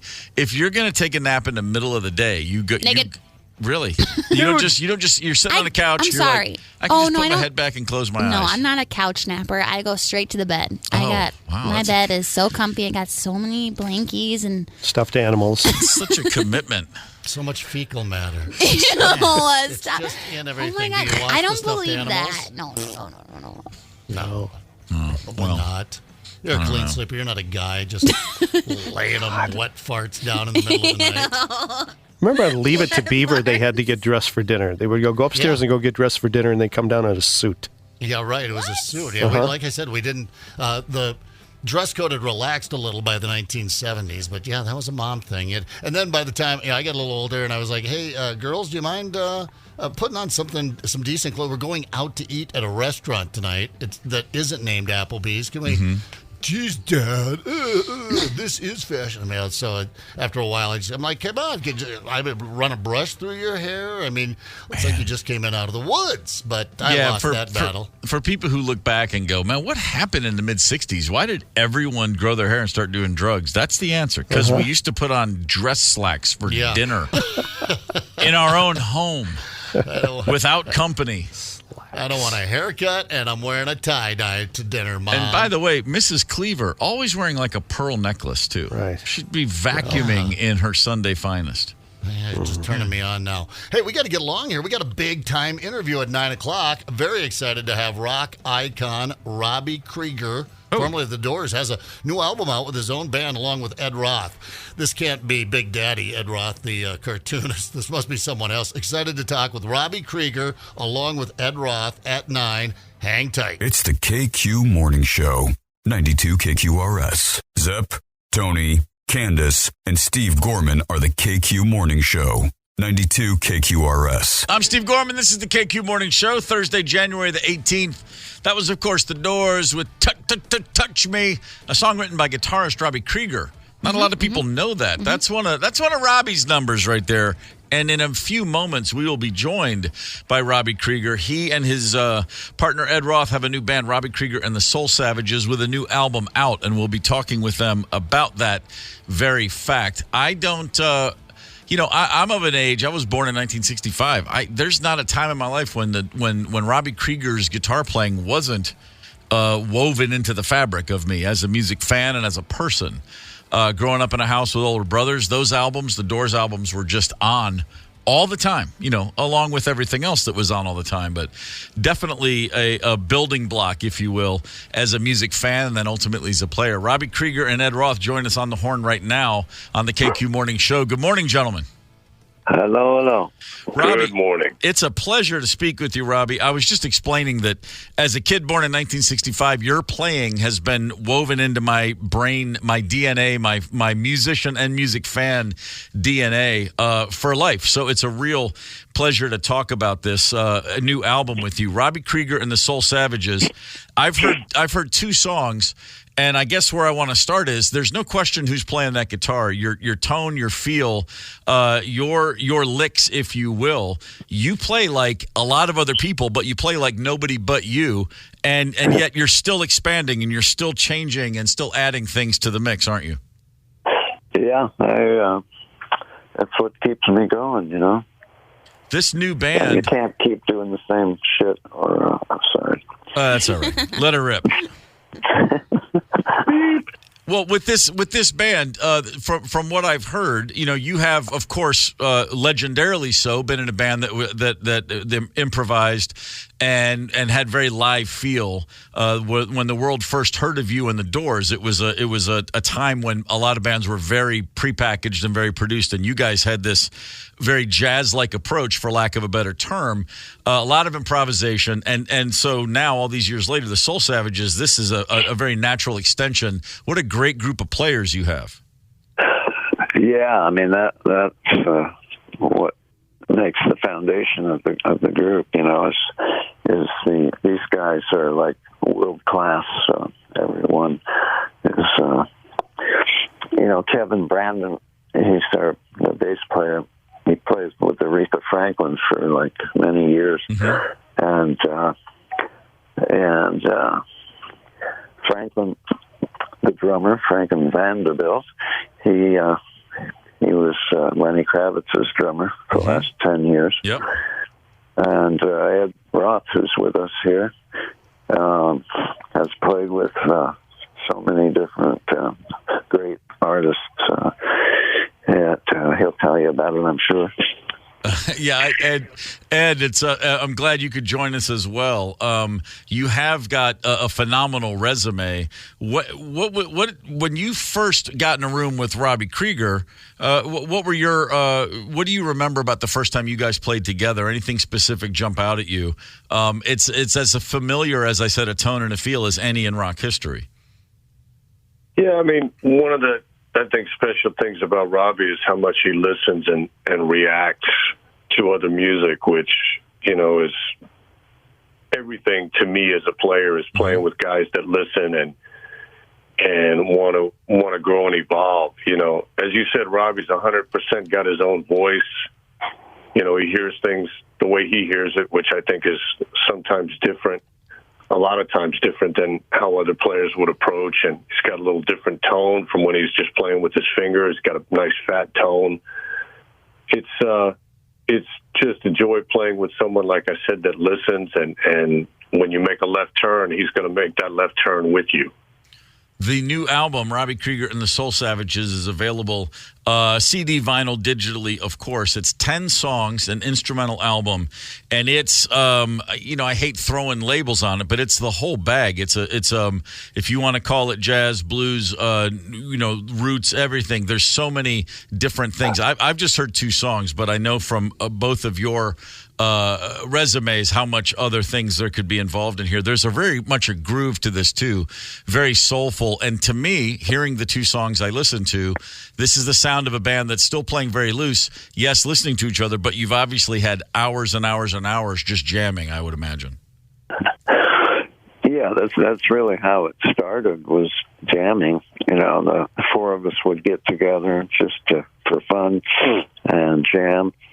And some pretty cool stuff would come. We'd always record everything because we were jamming at my studio, and these songs just kind of started to form almost by themselves, And after a while, we had 6, 7 really cool songs. We said, "Hey, let's do an album," Yeah, there's nothing better, I think, probably than looking around a room and going, "Hey, I think we're actually doing something here." You didn't plan it, and then you realize quite happily, "Oh, we got ourselves a record here." Yeah, exactly. Yeah, how was it to perform for a sold-out crowd on Tuesday at the Whiskey? Oh, that was great. It was the 60th anniversary of the Whiskey opening on Tuesday. And, we were one of the first bands to play at the Whiskey. Of course. And, we played all the Doors songs. And we played for 3 hours. Wow. Without 4, I think. We played, all the Doors songs and a lot of really, really deep cuts. That's cool. I actually came out to see you at the Whiskey in July. That was pretty special. How does it feel playing there? Yeah, it was so fun. That's right. Yeah, we played 3 nights, I think, at the Whiskey back in July. Robbie, at the time you first played the Whiskey, nobody had been playing rock and roll music for a decade, much less 5 or 6 decades. Was there do you remember specifically in those early days, did you think it was a 2-year run, a 5-year run? Did you even put a number on it in your mind about how far you could take this thing? Not really, no. Yeah. I mean, we were just, having fun, and wow, let's get to play at the Whiskey, man. Yeah. That was the coolest place in town. Sure. And we were just happy to before that, we played up the street at this place called the London Fog. And that was just a crappy little place, that little bar, Right. And a couple of the people that worked at the Whiskey came and checked us out. This gal named Ronnie Herron, who was there the other night on Tuesday, by the way, she was kind of the hiring person who hired the bands, and she heard us and she liked it, and she said, "All right, I want you guys to come and play the Whiskey." Okay, sure. And then insist. One thing leads to another, and then there you have it. An iconic band comes out of the Whiskey. Now with Robbie Krieger and the Soul Savages, another beginning in a career filled with them of new expressions. Do you guys have plans to take this on the road, or is this going to be mostly local gigs? I mean, what I'm getting at is, when will you be in the Twin Cities? Let's go already. Well, we hope to come up there, yeah. In fact, the drummer that we first started with is a guy from Minneapolis. His name is Dale Alexander. And he played with Prince, as a matter of fact, when they were kids. Well, then that's reason enough. You got to bring it back this way. Ed, I saw, this is one thing I didn't know about you, Ed. It says on your resume you played with Shuggie Otis. What I got to ask, how was that? What was that all about? When was that happening? If you know anything about Shuggie, he kind of plays out and records and fits and starts. Right. He's been fighting his demons for a bit, but he's a lovely guy, actually. Or most of the Shuggies are really lovely guys. When Shuggie was on, it was like playing with the Jazzy Hendrix, to be quite honest. When he's on, he's a devastating player. When he's off, well, then it's a very different kind of ride, but most of the time he's on. I mean, you're talking about a guy that just was a pioneer with some of the things that he did. I think he's one of the godfathers of acid jazz. Yep. He's one of the first guys that played with a drum machine, and he brought out that old, there's a Maestro mechanical rhythm percussion box.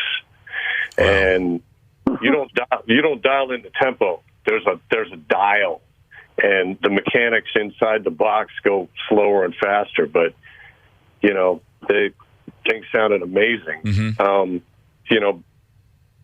Back to this band. I mean, something about Shuggie had that same thing that Robbie has, where he's listening, and he's going to go a special place, and I think that's kind of what makes the record we did kind of special is Robbie and I and the guys will make a left turn, and everybody's listening to each other. We'll make that turn, and that's something I enjoy doing with Shuggie as well. Yeah, that's very clear in the tracks. Your drum machine's name is Franklin Vanderbilt. He's an old buddy of mine, actually, so I was thrilled to see him as a part of this album.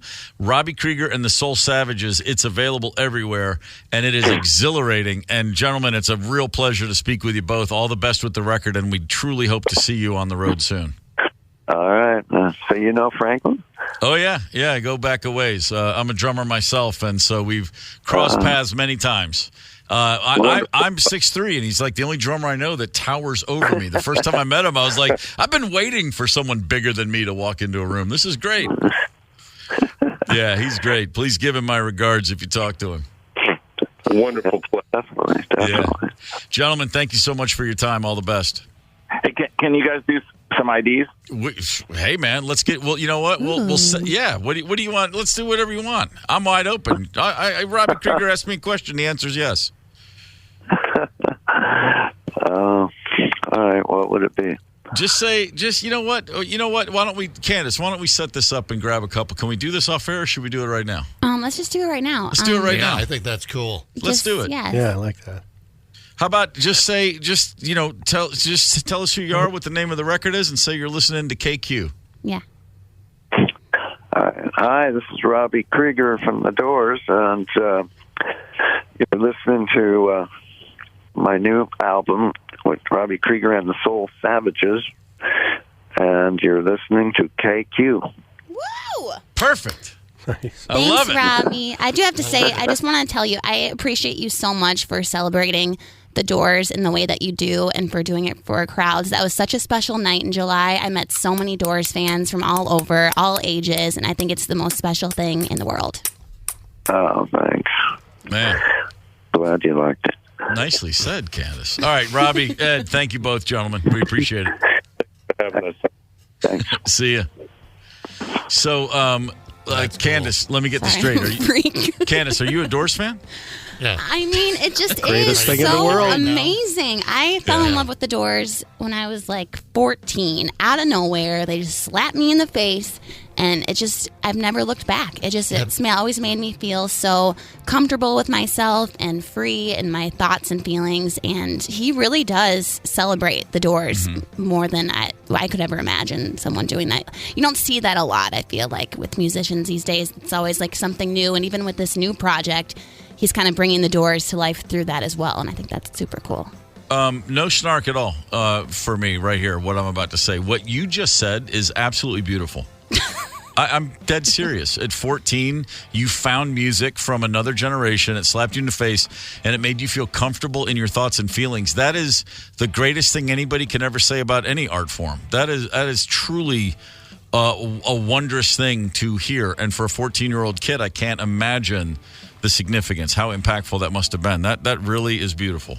Yeah, the Doors rock. Yeah, okay. Of course, I'm going to be sick to my stomach. But yeah, well, no. It was eloquent. It was well said. We can all connect with it. It was very authentic. It was great. I mean, you're so full of crap most of the time, and then this beautiful, this poetic understanding of the power of art comes through. And I, for one, have to go take a pee now. I'm so excited by what just happened.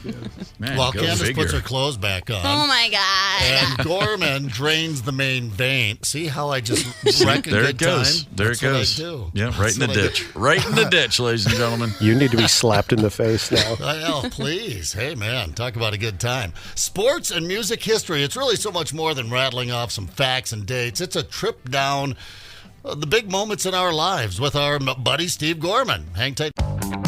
Connect with us on the KQ Talk and Text line. 651-989-ROCK. That's 651-989-ROCK. 92 KQRS.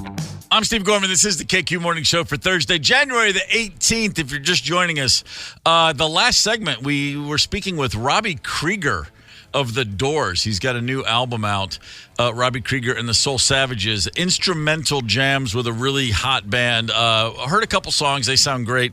But talking to Robbie Krieger, as soon as we get off the phone with him, we hit the commercial break, I sit back and I just go, hey, I just talked to a guy in The Doors. Yeah. Like, I know that. We talked about The Doors. It all makes perfect sense. But then after the fact, it kind of washes over me. And I said earlier, like, I don't remember. There's no moment in my life when The Doors music weren't a part of it because, I was 1.5 when their first album came out, and my older brothers liked The Doors. I just grew up. When the autobiography of Jim Morrison, No One Here Gets Out Alive, when that was released in the late 70s, I mean, everybody I knew read that book. And a whole new generation of Doors fans, were born. And Candace said she was 14 years old, so that's in the early 2000s, and suddenly the Doors music hits you, and it still resonates in a way. It's just kind of incredible to me for a band that, and I say now, like, Doors to me, I'm 50-50. Like, the stuff I really like, and then there's a lot I'm just like, meh, meh. But the stuff that hits really hits. I mean, imagine what was going on in music in 1966 when they recorded that debut album. The Beatles were just getting a little weird with Revolver. But for the most part, the biggest bands of the day had not really broken out too wildly. And then all of a sudden, the Doors show up. It's like, man, that was like, boy, parents used to be afraid of the Rolling Stones. They're like little kittens compared to Jim Morrison. Yeah. Yeah, man. I bet Mom was thinking about Jim Morrison in the sack with the old man, though. I had a conversation with one of the Doors last weekend. Actually, Jim Morrison. About 70 milligrams of edibles got the job done for me. Does that do it? That's what it takes? We smoked a cigarette together. It was fun.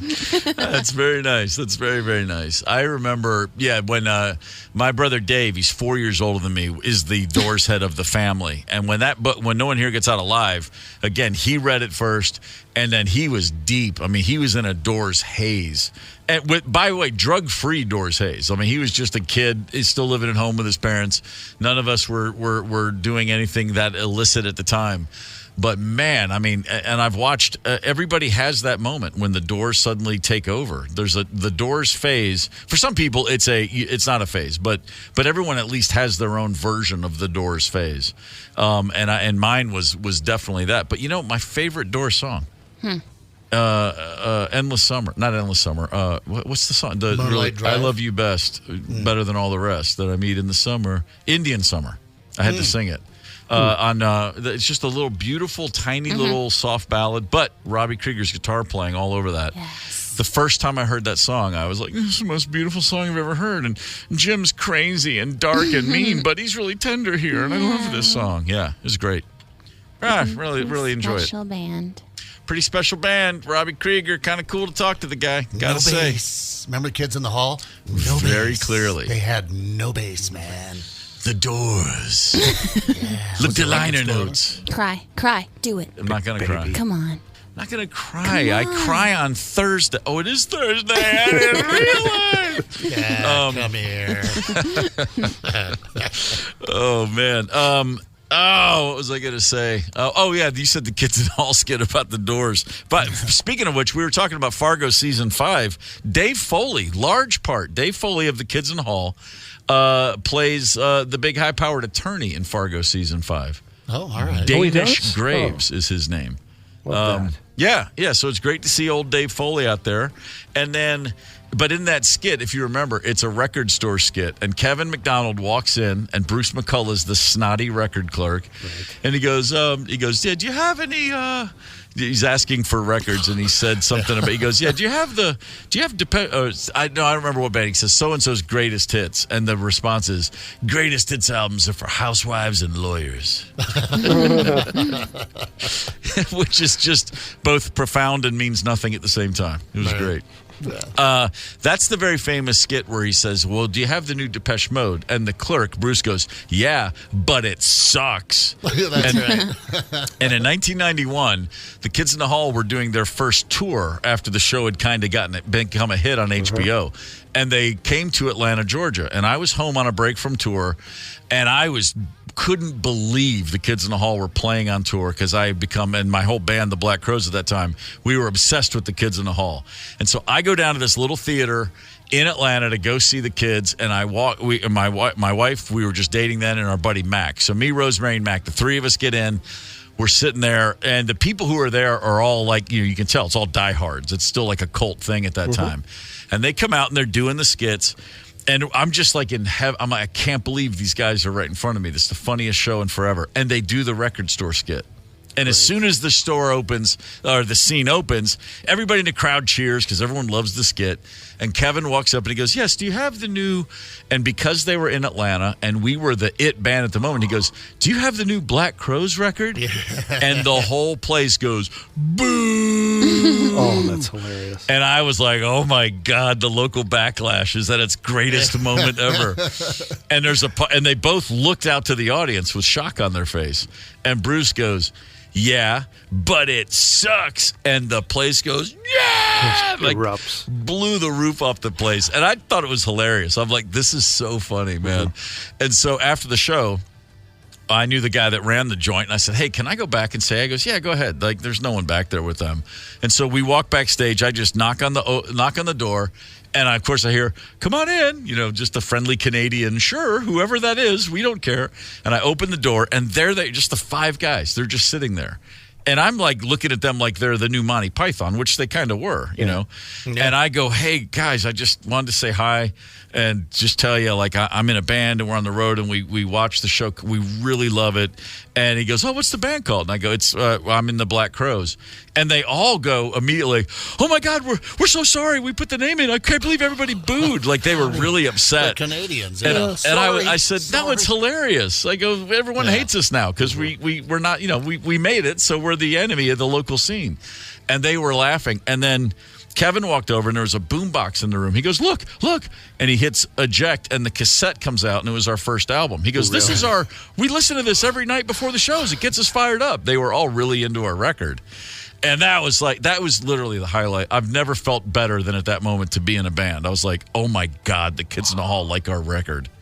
What a great It was tale. great. Yeah. And we then took the five of them and Norm Hiscock, their lead writer. So me, Rosemary, and Mac take the six Kids in the Hall out to my favorite old stomping ground bar, the late night bar where we always were for years and years. And we had a great night right up until Bruce got arrested and went to jail. What? What did he get arrested for? Because we were sitting around throwing back, having a great night. And at some point, he just stood up and goes, I got to go to bed. I'm drunk. I got to get out of here. And we said, okay. And I said, if you walk out the front door, there's usually an off-duty cop right there, but he can get you a cab like in 2 seconds. Just go get a taxi. He goes, all right. And he walks out the front door, and we all said goodnight. No one thinks anything's what could go wrong? The door's right there. And he walks out the door, and 90 seconds later we see flashing blue lights. And we're like, what in the hell's going on? And he walked out, looked at the off-duty cop and said, I need a taxi. And the guy said, okay, give me a couple minutes. And then Bruce took 3 steps and then just decided to pee on the sidewalk right there. Oh, Bruce. Yeah, I got to do this right here, right now. And so he's just urinating in the middle of a sidewalk. That's how drunk he was. Yeah, and the cop, of course, had another buddy who was on duty right around the corner, gave him the bat signal, and suddenly we walked outside, and he was literally in handcuffs. Wow, for peeing on a sidewalk outside a dive bar. Come on. We were like, hey, welcome to Atlanta. I felt pretty bad. I was like, I've never seen that happen before. And his friends in the comedy troupe, they weren't sweating it. They thought it was absolutely hilarious. They were like, way to go. You bet. Although, if a buddy stands up at the bar and says, I'm really drunk, I got to go, you almost need to follow him, because, he just peed on the sidewalk. If anybody's go out and do some weird things, maybe just go ahead and someone might escort him to a safe ride. But, that's... Yeah, hindsight being what it is, he should have... One of us should have tagged along. I felt bad about it. Get a ticket for that? No big deal. As long as we're looking back. On this day in 1976, Brian Zepp, a young Brian Zepp, danced in his pajamas for Super Bowl X as the Pittsburgh Steelers knocked off the Dallas Cowboys 21-17. I'm sure you remember it, Zepp. I remember it very well. With a minute 48 to go in regulation, Roger Staubach completed a 34-yard touchdown pass to Percy Howard. That brought the Cowboys to within 4. That's kind of interesting, but what's more interesting is this. Percy Howard was a rookie. He never played in another game, and that was his only touchdown catch of his career. Yeah. He's not a household name. When Think you said about his that. name, I was like, who's that? Yeah, caught the pass that made it a close game in the last couple minutes, and yet... never played again. By the way, the Steelers got the ball back with a minute and a half to go. They were on their own 41 with 90 seconds to play. Their own 41-yard line. It was 4th and 9. And Steelers coach Chuck Noll went for it.